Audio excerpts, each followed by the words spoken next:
What's up, movers? As always, we are your hosts and coaches, Judy Thurston and BT Bullock here. Hoping you all are having a gracious day. Thank you for tuning in to the episode of Get It Movement Podcast. Super excited to get our staff together and get ourselves moving with our method of HIIT and Pilates, the only studio in the world to present these two scientific-based practices of fitness. So we're really excited to bring that to you guys. I'm kind of pumped up right now. I just left the gym, got a little tea into my system, some sustenance. So I'm ready to move right now. How about you? Let's do it. All right. I'm ready. So we're going to jump right in and get started with debunking myths today. So with health and fitness, right, with exercise and movement, there's just so much information out there, right? Everybody is doing things like CrossFit, yoga, Pilates, animal flow. Like you just hear all these buzzwords and different methods and exercises in studios. And we'd like to talk about our method, but also the familiarity with those methods and some of the myths that just won't get out of our heads, right? So we want to start off with high intensity training, right? I think that is a buzzword that people love to talk about, but some people in the general population are very scared to kind of embark on. I think it kind of gives them the high intensity, you know. I think right away they're thinking burpees. I love burpees. I do too, but, scares some people.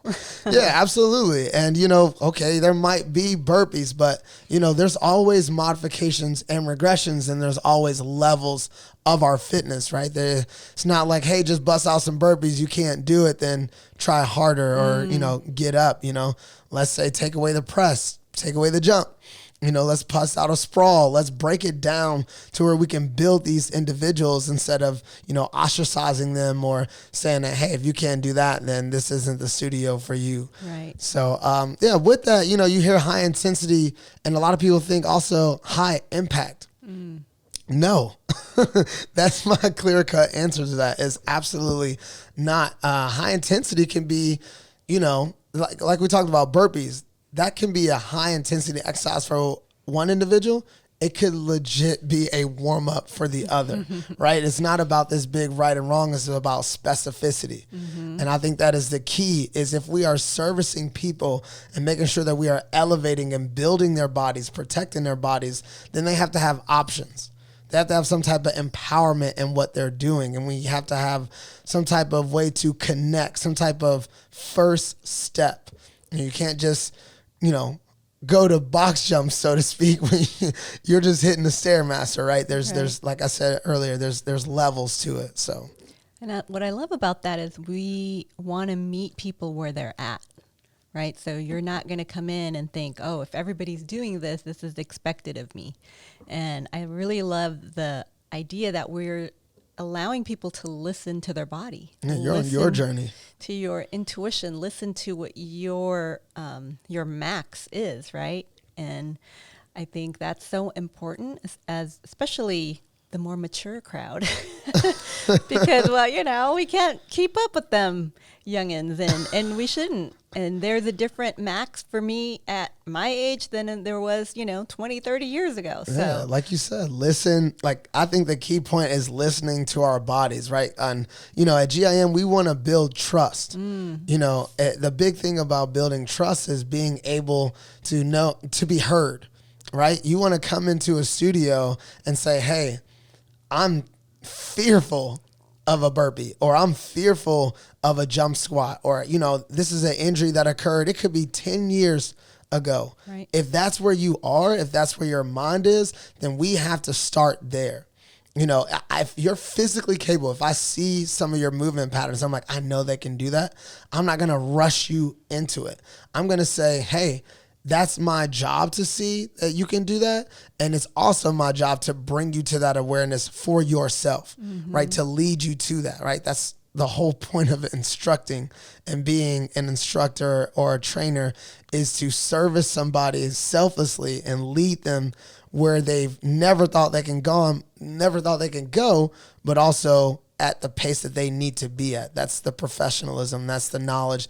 That's also the accountability. Right. Right. Integrity as a trainer And if you don't know how to do that, then you need to speak to somebody or back it up a little Right. bit. Well, I think, and even the flip side of that, right? I remember, being coached by BT and doing heavy weights training, and you came by and you're like, hey, maybe you can lessen the weight. And, it's a little blow to the ego, but that I appreciate that, because it's better to have, better form, less weight, than trying to muscle it and trying to keep up with everyone when that's not where you're at. And so I think just respecting that, okay, this is where you're at today. Nice. And not to shame that or not to make you feel bad, but it's really just, hey, let's something that we've been talking about in the studio a lot is not just working harder, but working smarter. And Coach BT here loves to say, yeah, I am coining the phrase work smarter and harder. Yeah. Gosh, I don't know, that might come back and bite me. Some people might see me in the class like, come on now, it's your turn. Especially in those X-formers. Oh my goodness.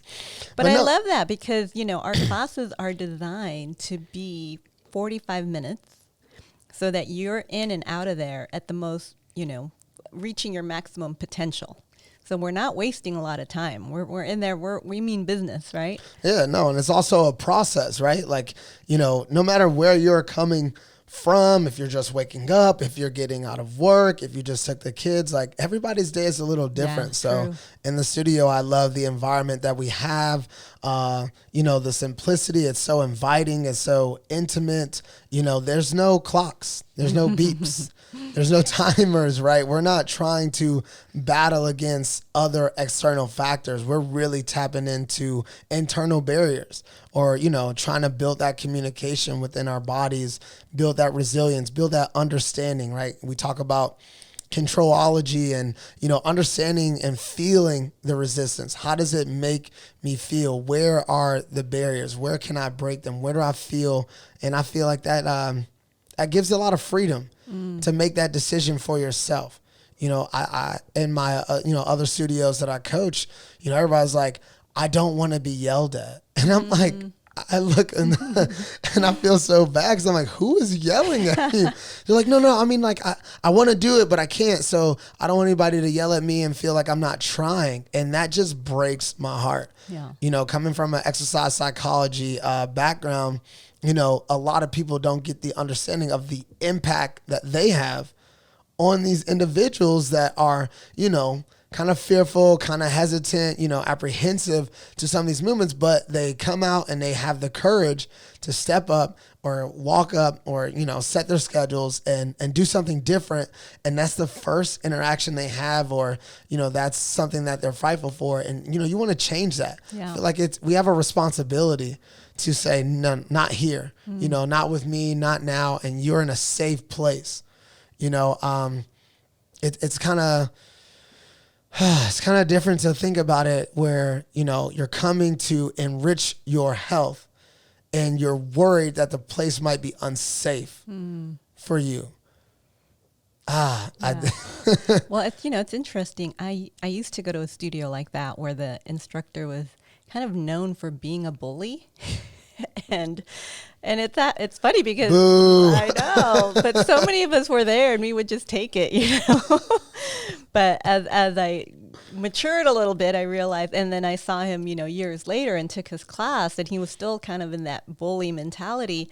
And I remember not going back because I thought, I don't need that in my life, in this season of my life. I mean, you don't need that ever. But I just thought, wow, that was interesting that I had that experience. But as I grew up, I realized, wow, that was really not healthy. Why did I put myself in that situation? No, and it's like different trainers have angles, right? We have our own personalities that we bring to the table that should definitely be ingrained in how we train. I think that's a part of the trust, is a part of the connection that we can really, develop with our members, with our clients, that transparency, that openness. So it's not about, okay, you have to do it this way or that way, but you're right. I mean, you don't want to be steamrolled. I know a lot of people like, make it tough, make it hard and this and that, but you have to also know that some people do not want that or need that. And in group training, I think the best thing that we can do is have layers, Yeah. right? Layers where we're talking to the class in a general sense, where we're making sure that we're kind of in the lines. And then when we have those moments where, you know, you can come to the side of that member or client and talk to them and say, hey, today or with this movement, we're going to do this, or this is how we're going to avoid this injury. And you do not have to rush yourself. And I just love that. I mean, just in our mat session today, you know, just being able to just have a conversation while we're working out. I think it takes away a lot of the disconnect, because if I'm just instructing and, you know, there's something on your mind or something that you want to, you know, express or talk to, you like, well, I don't want to talk because there's 5 of the people in the class, you know, maybe you need to get that out. That's ventilation, right? That creates a lot of blockage when you don't feel like you can express something. And, you know, once again, it goes back to the disconnect, and it's almost a distraction. Right. You know, like you're so caught up in like, man, I want to say this or I feel this, but I can't really express it. So let me go back to what I was doing. But, oh, wait, it's a direct correlation with what I'm doing. Right. Well, it goes back to trust, right? And safety. Like, do I feel safe expressing myself? Do I feel safe asking a question? Do I feel safe saying, hey, this doesn't feel good? Is there a modification, right? And that's the environment that we want to create and cultivate at GIM. In class today, I literally was like, man, this is tough. I'm on the mat instructing. I'm like, oh, who wrote this? Who created this program? We were all sweating. And I'm like, you did this. Yes. That's good though, right? It goes back to integrity. We're never going to call anyone to something that we're not willing to do or that we can't do. That's okay. Pet peeves is when an instructor ventilate, get it off your chest, get it off your chest. Actually, this is a true story. I remember a certain instructor that I looked up to, and I just thought, oh my gosh, she hung the moon. You know, she was so awesome. And I went to class one time. It was kind of an off time around like 1 o'clock where there wasn't a lot of people. So this instructor actually was taking class right next to me. So I was like, oh my gosh, she's going to bring it. You know, she's so amazing. Halfway through the class, she couldn't even finish the class. And I was so disappointed because here, you know, I thought she hung the moon. She's so awesome. And she couldn't even get through the class. The pedestal just crumbled. The legs just crumbled. But I remember that so vividly because I said, I'm never going to ask my clients to do something that I'm not willing to do. And I'm not saying that I can do it perfectly or anything, but at least, you know what I mean? That there's effort and there's, you know. If you're halfway through the class and you're cutting, I you know, even in, you know, the classes, I'll, you know, definitely instruct some movements, showcase some movements, demo.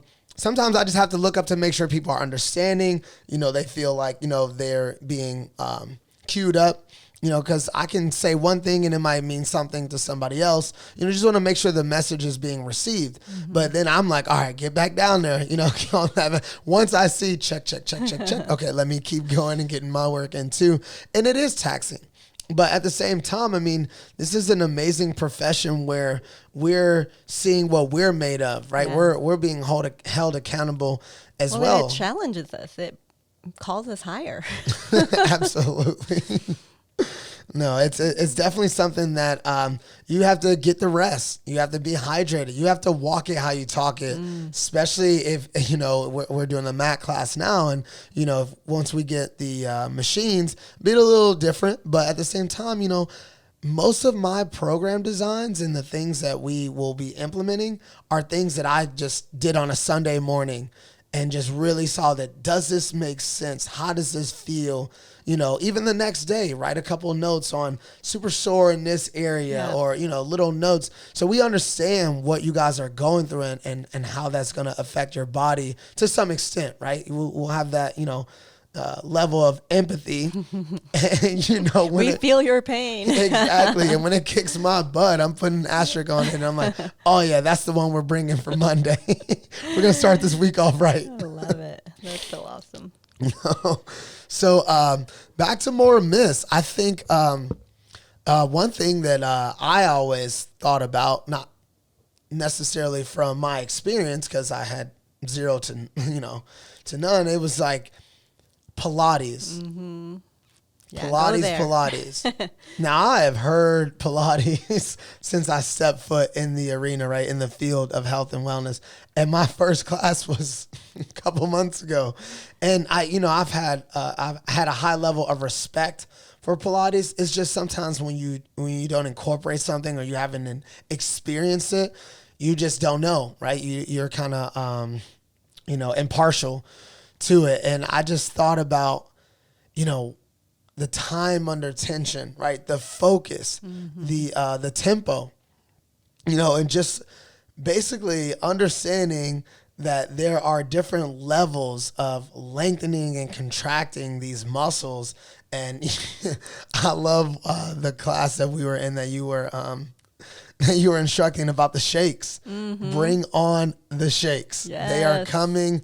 Welcome the shakes. We love the shakes. You're gonna. That's the building. That's the building block.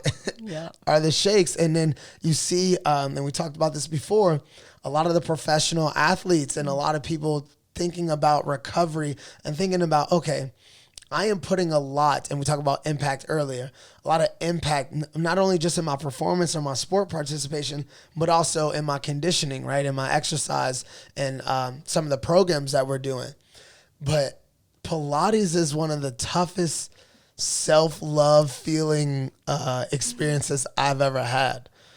I don't know. What is that? Like, can you help me explain that? Like, I just thought that it was just so challenging. I was so, like, I don't want to say hot, but like everything was on fire. Yeah. Like, just really like, oh, wow. Like, knock, knock, knock, knock, knock. It's like being at a dorm room and just banging on everybody's door and they come out like, what's going on? I love that visual, dude. That's awesome. Well, and I think it is the element of surprise, right? You being an athlete, you being, super well versed in all these different modalities, coming in and maybe having a certain expectation and then totally being surprised and shocked at, wow, like you said, everything came out and turned on, like muscles you didn't even know you had were on fire and burning and shaking. And I love that. I mean, that is, as an instructor, I love when clients come in, especially my pro, sports clients. I remember having an Olympic medalist in class, and she was shaking so bad, and she was so mad at herself. She kept punching her leg because she says, "Why is this so hard? I have gold medals. This shouldn't be this hard." Darn it! Won't you just work? You're killing my ego. Yes, but I call this machine. Ooh, that's good. Killing the ego. I call the machine the humble machine. Because it's gonna find every weakness in your body and it's gonna expose it, right? And that's not a bad thing. I mean, why are we gonna always work on our strength? We're never gonna get strong holistically if we're not working on our weaknesses. And I'm not just talking about physically. That's in every area, right?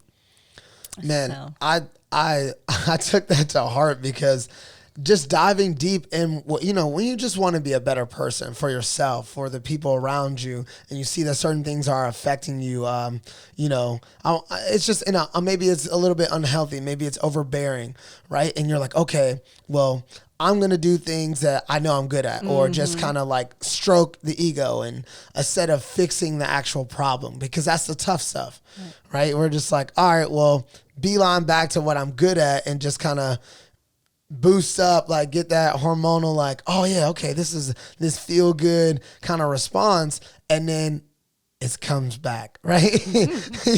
It doesn't go away. No, you walk around it and it's almost like you go walking into a roundabout, so to speak. And then it just hits you again. You're like, wait a minute. I thought I was done with you. Right? I mean, you did that even today in mat class. I remember we were doing these flutter kicks and you said, be mindful and aware of what side feels weaker than the other. And as soon as I did that, it really challenged me and it was cool, right? So I think we have to normalize and feel okay going after our weaknesses, because that's how we're going to get strong. Today, I took a class at my other studio at F45, and we were doing Swiss ball, stability, chest press, and it was seesaw. So right, left, keeping that keeping that balance and that core engaged. And for the last 10 seconds of the last set, I just held the right up, get a little isometric tension, and I just kept pumping left. And I was like, I love that, because in this moment, I could keep rocking it out. But I know that my right is so much more dominant, so much stronger. And some of those moments, you just got to grab at it and say, here's the tough stuff. Here's where I'm going to make the actual change, the actual elevation, of my fitness, and just being resilient. Saying, like you said, this is a weakness. This is something that I keep seeing that I really would like to change, and making that decision in that moment. Like the first step, whether you've been telling yourself that for 2 weeks, 2 months, 2 years, it's very empowering, and it's very progressive in a forward motion to make that decision.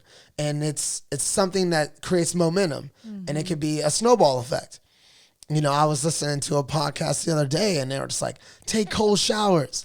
And the guy was like, I hate cold showers. I'm like, yeah, me too. And I'm an ice bath guy. So, but the cold shower is but he said, if you can take a cold shower and it's uncomfortable, and there's so many health benefits to it, and you just do it for yourself, and you do it again, and you do it again. Other aspects of your life, other things that you don't want to do. True. That you want to avoid, you step up and you say, all right, I know I can do this. Do I want to? No. And that is okay. But I'm going to do it for the betterment, like I said earlier, of myself, and see what kind of person comes out of that. In class, sometimes I'm like, what, today we're just going to surprise ourselves. We're just going to let go of trying to control all of our yeses and nos, and I'm going to stop even though there's 3 seconds left, and just, safely put the foot on the gas, get you a little tunnel vision, get you a little gumption, as they say in the South, and just go for it. And then after a class, you're like, I went up in weight, or I went up in resistance reps, or I didn't, I wasn't breathing as heavy. And it's amazing when we just kind of grin and bear it, and grab ourselves by the bootstraps and just go for it. It's and then we talked about freedom. I think that is freeing, in our mind, to just open up. And I think we become more transparent with ourselves. It also gives us a little bit more confidence. Right. Well, you don't even know what you're made of until you push through those barriers, right? We have these, I think we talked about plateaus in our last podcast, and how you're going to break that is to get out of your comfort zone. You have to go to your edge. You have to do something different, right? Nothing changes if nothing changes. Say that again. I love everything that we're talking about, because it's truly the culture that we want to cultivate. And it is, counterculture to the fitness world, where it's all about, hey, let's go hard. How mind-boggling is that? We even talked about this earlier in class today, how everything's just going back to primitive, primal. It's been there since the beginning of time. Oh, yeah. And we just keep reinventing it. And we're trying now to go back and strip it down so that we're really finding the most authentic part of ourselves. Yeah, technology is amazing. I love my iPhone. I love my laptop. And when I say love, I don't mean obsession. I'm just saying that it's a tool. It is a resource. But it is a fine line between tool and resource, and, slightly distraction, like control, just really overbearing, and if we can remove that as much as possible and get a healthy balance and understanding of that, I think that's the best place to be, because it's only going to get more advanced. We're only going to move forward. I don't foresee anything stopping that. But like you said, let's get back to the root of who we are as human beings. Let's get back to our nature. Yes. Not just going into the woods, which I absolutely love. But our true nature as human beings, as caring individuals, as social individuals, and, not just social, like, hey, what's up? What are you doing? But, just really being like, hey, man, I really want to talk to you. I really want to exercise the privilege of having you as a friend, as a, instructor, or, I don't know. You know what I'm trying to say? Just really I think when big hugs. When you strip it down, and you're able to be vulnerable and authentic with one another, you know, there's that connection, true connection. And that's what we're trying to foster. And I really believe, you know, that's what we're going to attract. And that's who we've already attracted. I mean, I love the clients that we have already. And I know we're just going to grow that community and have those types of people that are willing to be honest with themselves, feel safe enough to be honest with themselves. And we're all going to get it together. Yeah, the human experience is wondrous, right? I really think that we take advantage of so much. And, you know, I've been, you know, stressing in my classes, and a colleague really put this on my mind years ago. And she said, you know, it is a privilege to move our bodies. Yes. And she always said, we get, and you've been coached by Liv. She's an amazing coach. She said, we get to move. We don't have to, you know, it's not a punishment. We talked about that. We get to move. And I thought, I'm like, man, yes, we do. You know, there's times where I'm like, oh, my knee and man, my shoulder, you know, just, you know, from tons of years of just, you know, just exercise participation, you know, competition, you know, just wears on the body. And I'm just saying like, man, I wish I could do that. And today I'm not doing enough. And sometimes there's like the fact that I got up out of bed, I had a mat to just roll around on with my tea and, you know, get up and coach and move around and inspire people, then work out, you know, do my own little program and things like that is something that I want to really cherish. I want to be present in that. Yeah. I don't just want to say, all right, go to the gym now, go to sleep, eat this. Like, I want to be fully present in that and appreciative of that, you know, and what I'm putting into my body, what I'm telling myself, the experience, you know, just going to a gym and people knowing that you've been in there 3-4 times that week, or, you know, whatever. And, you know, the high fives or, man, you're killing it and things like that. It really does a lot for us. Even some of us who are looked at as, oh, you're fit, you don't care. No, we need it too. I think everybody needs a little encouragement. Oh, 100%. Yeah. And I think with everything that we've been through globally, you know, with the shutdown, pandemic, and really seeing that health is wealth, truly, not just a cliche, but, you know, like you said, when you are moving and you have the ability to be at the gym or the studio or wherever to move your body, that it truly is a privilege, and there should be so much gratitude. We were just talking about this morning. I had 2 shoulder injuries, frozen shoulder on both shoulders at the same time. My goodness. And I used to be a yoga instructor, and I remember taking a yoga class, and I could not even do a downward dog. I couldn't even do a child's pose. Everything was shaking. I couldn't, you know, extend my arms all the way. And it was so humbling. And it just made me think, wow, all those times where I took it for granted what I could do with my body. And, you know, sometimes it's too late. Sometimes you realize, oh man, I wish I can go back to that, you know? So now that I'm finally, you know, I'm not 100% yet, but I'm definitely feeling stronger. And I'm so grateful because I know how easy it is to lose that. Yeah. And those journeys feel amazing. You know, coming out of them, yeah. Right? You know, when you're in the thicket of these moments where, you know, injury or discomfort comes up and you're doing your best to try to get back and rebuild, and, you know, you might come up and then something happens and a setback. Like, I think looking at fitness or wellness, you know, however you want to, what angle or whatever you want to call it, I think looking at it as a journey is one of the biggest things that really helped me out, you know, with injuring my knee and things like that. I really wanted to say, you know, even though I have this injury, I could still go to the gym. I could still do some upper body stuff.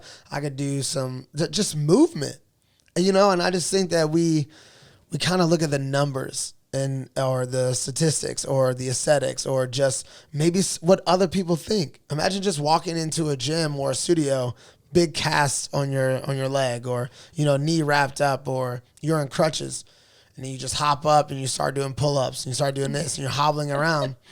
You know, you're going to get looks. But I'd be so inspired. I was, man, I'm telling you, that's what I'm saying.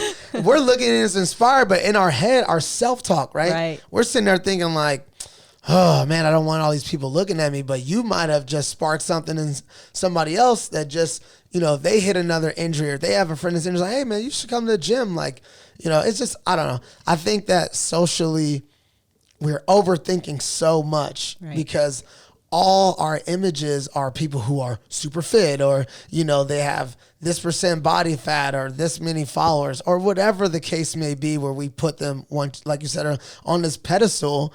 And we're just like removing ourselves. Like we're just removing, that experience that we have with our own movement. Yeah. And I think we need to kind of cut that out. Like we need to kind of tap in and say, this is my time. Kind of take ownership and be present to what we want to do, what we can accomplish. And, just be, empowered by self. Right. And challenging ourselves. Yeah. I think that goes with being comfortable in your own skin and not comparing, right? And especially for women, that's a hard thing. I mean, we're conditioned to compare. We're, body image issues. I know, growing up as a professional dancer, had eating disorders and, a lot of issues that just made me obsessed of calorie counting and working out and, weighing food. Yeah. So, I mean, there are pictures of me, probably at my most fit weight. But when I look at those pictures, I think, wow, mentally I was so unhealthy, right? And what we're trying to do here is having a holistic approach to health and wealth of mind, body, spirit connection, of everything being healthy, not just, you have 6-pack abs, but you're a hot mess and you hate yourself and, you're obsessed about food all day. A hot mess. Look at you. Abs for days, just hot mess. Just hot mess. Hey, I wouldn't be mad about getting those abs back sometime, someday, but we're not going to hold our breath. But but the point is, it's okay to be, like you said, right here, right now, in this present moment. Gratitude. Yeah, there was it could have been maybe 4 years of my life where, dealing with trying to like fix my knee. I just thought about it like, dude, I'll do this, I'll do that. And then it's 100%. And then boom, I get re-injured or something happens. And then I just totally stay away from it. And I wasn't comfortable wearing shorts. I'm like, man, I don't want to pull these twigs out. You know what I mean? And now I'm just like, man, I feel so comfortable in my body and just the work that I've put in and, anatomically, I'm not going to have these tree trunk legs. I mean, I'm short torso, like daddy long legs walking around. But that's a part of who I am. I think sometimes we just always are so external. And I'm like, hey, that's me. Let's get on the squat rack. Let's go. They're not broken, and I accredit that to actually some, influencers on social media. It's not all bad. Right. We're not bashing social media or influencers or people who have, amazing aesthetics and, they showcase that. It's that you're not the problem. Yeah. It's society. We have to really, protect ourselves, but also like we always talk about, have our little responsibility and understand what impact we have. And I think for me, I didn't want to continuously tell people that came to classes or, that were in my programs and telling them hey, let's cut this back, this negative self-talk out of the window. Mm-hmm. Let's focus on what we got going. Let's just get moving with, our program and the fact that you just worked out for a whole month, 3 or 4 times a week for the first time in your life. Wow. And I would say that, and then I go to the gym, and then I sit there and be self-conscious, and I'm like, man, if this is not the biggest load of crap, look at you, and you look in the mirror, and, and that's another reason why, this profession and my passion for it has really helped me grow and develop as a person because, it's really called me to account. Yep. And I'm just like, all right, you know what? I practice what I preach, cut the nonsense, let's go hard, let's work, and let's love ourselves. Mm-hmm. You're just looking at me and say, let's love ourselves today. So every time something pops up, you're like, nope. You know what I mean? And it sounds silly, But it's amazing when you stop having two heads talking. Yeah. And then you just have one kind of, I know this, I just said cut two heads, but you have like one kind of dialogue where you're like, no, we're not going to do that. And then just shush, and just keep it moving, right? Just don't worry about it. You don't have to always have this big debate. Just, have the courage and the wherewithal to say, like, this has never helped me. Anytime I've ever spoken like this, nothing good has come about it. I've always felt worse. And today I'm going to choose not to feel like that. Yeah. Yeah. I tell my coaching clients all the time, especially the women, is if you talk to your best friend the way that you talk to yourself, what kind of relationship would you have? Ouch. Ouch. I just said this the other day. I'm like, you know what? The saddest thing in my life is that I wish I had a coach BT.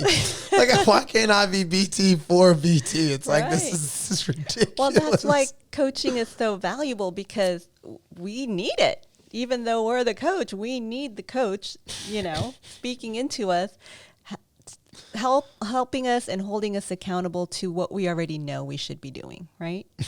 And there's so much power in that. No, it's actually very powerful. And I think because we are made for connection, because if we could just motivate ourselves and do it all ourselves all the time, then we wouldn't need anyone. But I think it's the way we're created and designed so that we can need each other and have that connection, right? Yeah. That's true. That's true. So I didn't mean to say it was sad. I'm so just so open and just telling my business. I'm like, so sad. Look at me.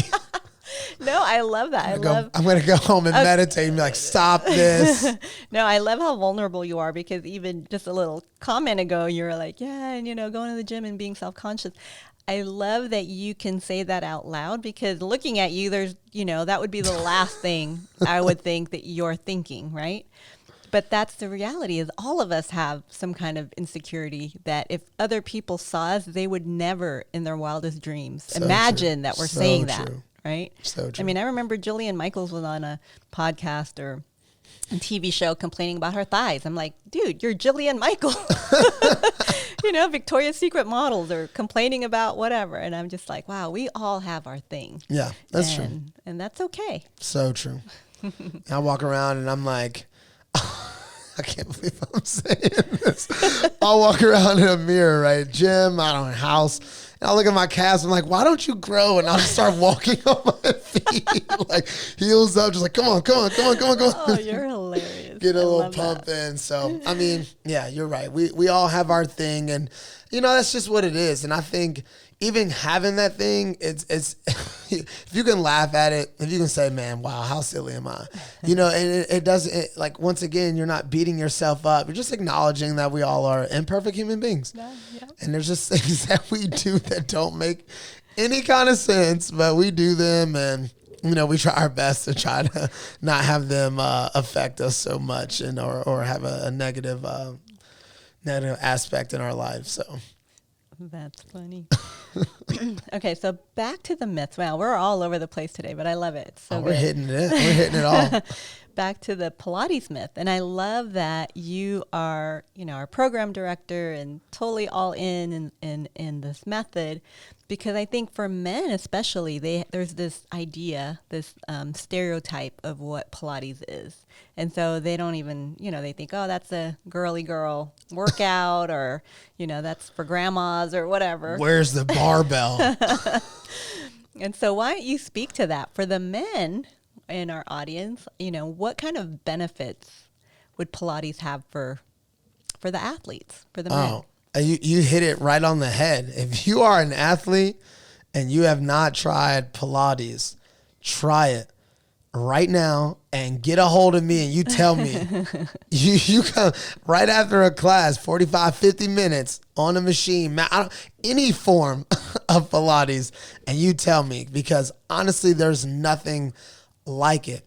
It takes all the, and how can I put this? It takes all of this mass, muscle, big, hardcore, like I'm going to lift this and I'm going to sit for 2 minutes and restore my ATP and get it all back and then just rip it up again. That is science, and that is respectable, and that is a way to, reach certain goals. But athletes, we have to look at our bodies as performance. So, as much as the conditioning and the strength training and things like that are very important, so is the restoration. So is making sure that we aren't just going, mass muscle crazy, mass lifts. We have to make sure that we're protecting ourselves. Whether it's a non-contact sport, whether it's a sport that's, super physical, it's a lot of demand on the body. And I think the more and more we see the science and, these athletes and even especially professional athletes that are making a living on their bodies, and they're understanding that if I don't take care of my body, sleep, nutrition, mental health, all these things that, come about, it is a big investment, right? But that return of investment, that ROI there's nothing like it. It's invaluable. So when you look at Pilates, you look at really challenging the muscles in ways that emulate, like really get into a fatigue state, whether it's the third period, fourth quarter. Those are the type of things I think about when I think about Pilates. Wow, that's so cool. Because you're in the thick of everything.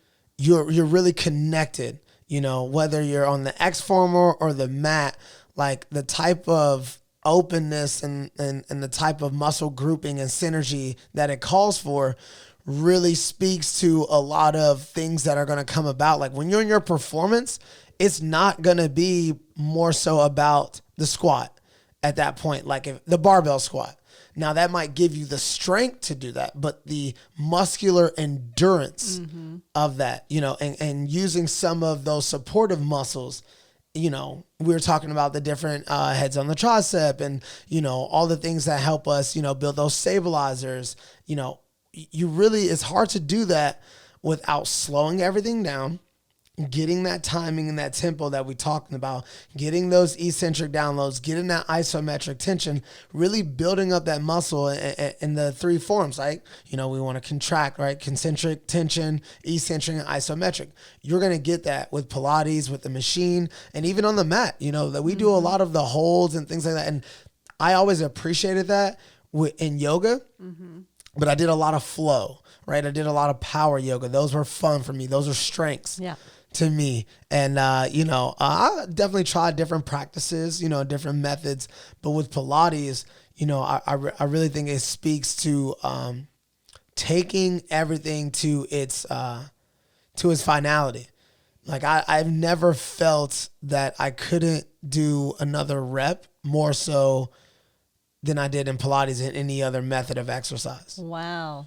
So that's if I'm huge. yeah, right, and that's what got me hooked. I was like, what is this? Like, I'll do, if you're going for your 1 rep max, and whether it's bench, whether it's deadlift or anything like that, I always feel like for the most part, okay, take a little rest. I could probably do that again.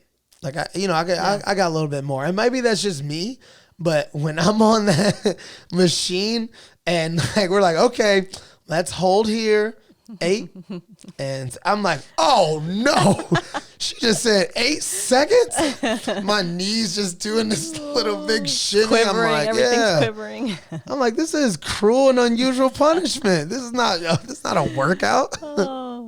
So yeah, that's something that personally that I've taken from it.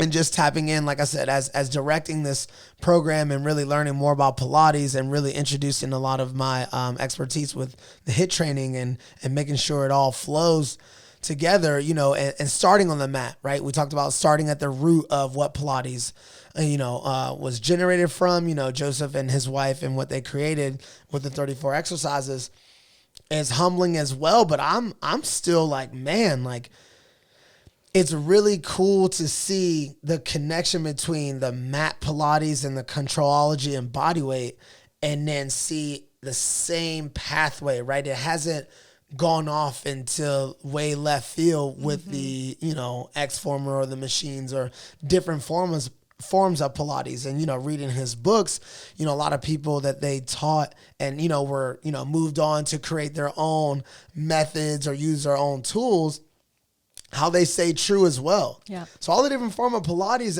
I think Pilates in itself has a lot of integrity. It's seen a lot of growth, but the fact that it stayed true to its roots is something that, you can hold your head up high with that. I just, everybody has their different outlook, and way of doing things, but it really showed me how strong and how tight knit the community of Pilates is, and, what it was. And, it really is something that I cherish experiencing. Yeah. It's definitely been a highlight to me, and it's definitely helped me really connect and restore my body. I was doing a lot of coaching at the time when we were coming up with the idea, and GIM was in its embryonic stages, and we were putting everything together and having our initial meetings, and I just felt wore out. I was hitting heavy. I mean, I was getting close to PRs on everything and just giving it all I had. And like I said, coaching, not getting a lot of sleep. And, all of a sudden I take this class and I get humbled. And then I'm like, you know what? I need to relax, and I ended up leaving the studios and, what I was doing, and, kind of dialing back on how many people I was coaching and, where I was at in the valley. And then I really, like I said, hitting that mat, and it did a lot for me. Yeah. Right now, mentally, physically, spiritually, I really feel like I'm in such a great place, and just loving and listening to myself. And I owed a great deal to that, to, what we are doing and what's happening in my life. And, just, getting rid of all the hustle and bustle, and having fun. I'm going to be honest with you. I'm having a lot of fun these days. So it's great. So I appreciate you, for invoking that in me, and, bringing me onto that class where I absolutely got my butt kicked. So that was a lot of fun. Just returning the favor. Right. No, that's awesome. Cool. What other myths are we busting today? Myth busting. Let's see. So I think that a lot of people feel that they're not going to reach their goals unless they are doing something like every day. Go there. Yeah, right. And I think, in certain classes, people have talked to us about that, right? Like, how many times should I be going? How many days are you guys open? Like, because I really want to come every day. Listen, like, I kind of get a frown face like every day. Like, I mean, you're more than welcome. Like, if you are conditioned, ready to go, I would never take that away from somebody. But just hearing that, like, I'm just like, that might be a little bit too much. If we're talking about really maximizing our potential, really taking our muscles and our minds and, like really reaching that full potential, every day it's a bit much. Well, it doesn't give our body the chance to recover. No, not at all. Yeah. Not at all. So I think a big thing with Pilates is it could be something that you incorporate on a 3 to 5 times a week basis, or something that you're like, okay, I need this to recover from my CrossFit or my F45. F45, yeah, exactly. I was just going to say, or my F45 studio. And I love that. I'm not going to sit there and say, well, you got to come here more than that, and this is what's better than this. No. It complements each other. Yes, absolutely. Yeah. There's a lot of supplements that, coincide and that work with each other, not necessarily against each other. We're not the type of people that are grubbing at, well, you should come here more and do this more, and that's why you're hurting. It's like, hey, wherever you see that you want to implement, whatever you like, we want to be a part of that. Yeah. And I think that's a great thing with Pilates is, you could flip that. You can say, okay, I'm predominantly at my CrossFit gym or at my bar or this, and then I do Pilates twice a week. Or I feel like you can go, oh no, I'm at Pilates 3 to 4 times a week, and then twice a week or once a week I'm at F45 or doing this or running and things like that. So I don't know. I just really love, getting to know more about Pilates and implementing it as much as I can. And it's, with my yoga, with resting, with my meditation, it's really taken me to higher heights, and just like my movement is safer. I can go to F45 class right now and, I don't have to do so much opening up and band work on my shoulder. Right. My knees don't hurt as much. My hips are a lot more open, so I'm not having to warm up so much or spend so much time in there. And I think that's a lot to be said. If I have a method that is taking me to my, to finalizing my fatigue in these muscles, but also restoring and opening up some of my movements and protecting some of my joints, there's a lot to be said for doing that, with one method. And then you throw the HIIT in there, and then it's like, boom, I'm getting everything. Yeah, I know. It's really special. I really think we landed on something really special here. It's like peanut butter and chocolate, right? Like Reese's Pieces combining the best of both worlds. Shout out to the Reeses Cups. Reeses Cups. Shout out. I'm thinking, as soon as you said peanut butter, I'm like, ooh. I'm thinking about all the different like jams and jellies. And then you throw that curveball. I like that though. I like that. I don't know why I don't like chocolate. Never hit me. Oh my goodness. Really? Who are you? I know. Strange. No, you're lucky. Strange being. Chocoholic. Chocoholic. That's a new one. Wow. All right. What else we got here? I think that pretty much sums it up. I think we really hit a lot of the topics. Myths. The myths that we were thinking about and stuff that we were going and dealing with throughout the day, and the feedback that we were getting from our members. And, it just it's not a finger pointing profession. Well, I guess it is, but that's not going on here. I'll put it like that. That's not something that we want to participate in. I want to uplift. I want to empower, inspire, like our core values talks about. So, it's just kind of just understanding that it happens. You're going to have buzzwords. You're going to have fads. You're going to have things that are sexy or hip or just being thrown at you. And, sometimes, that they're just not the best for you. And sometimes, hey, like if that's what you like, that's what you're going into. But I think, and we've always said this as far as integrity, you have to look at it from a standpoint of, what is unsafe and what message are we really putting out there?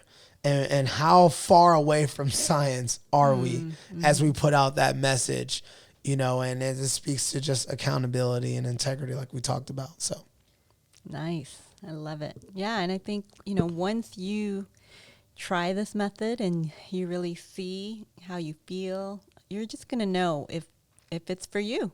And I think that's the beauty of having that freedom, right? Like you have to find what's best for your body and your body type and, what you can do, your ability. And I know for me, the first time I did it, I was hooked and I was like, well, I don't know what the heck this is, but I'm coming back. And every time what just happened to my body right now. But yeah, I mean, we're excited to see the kind of community we're going to build with people like that. All our first timers who are going to come and be like, what the heck just happened here? And then they just want to come back because it's so addicting. Yeah, right? no, I'm excited to see our feedback, our reviews. Something like, I don't know what I just did, but I love it. That's cool. So as always, as we like to finish our podcast, we want to thank everybody for taking the time out to take a listen. We appreciate you guys. Make sure you subscribe, give us a feedback, let us know how we're doing. We're just, really getting this momentum going and embarking on this. We really want to utilize this as a connective tool with our members, and just our global community. It's not just about, those who can actually come into the studio and, our clients and things like that. We want to really provide a safe place, right? And just, just kind of tap into what we're providing and what the industry is like in health and fitness and wellness and, our mind, body, and spirit, right? We want to be an avenue and a channel for that as well. So we want to acknowledge this moment of movement that we have all shared together. So we appreciate you all. And anything from you, Coach Judy? Yeah, just let us know if there's anything, any topics you want to talk about for future podcasts. We'd love to hear it. Hit us up on Instagram or email us. Let us know because, we're going to be doing this weekly and we're really excited to be able to connect with all of you. So thank you for listening.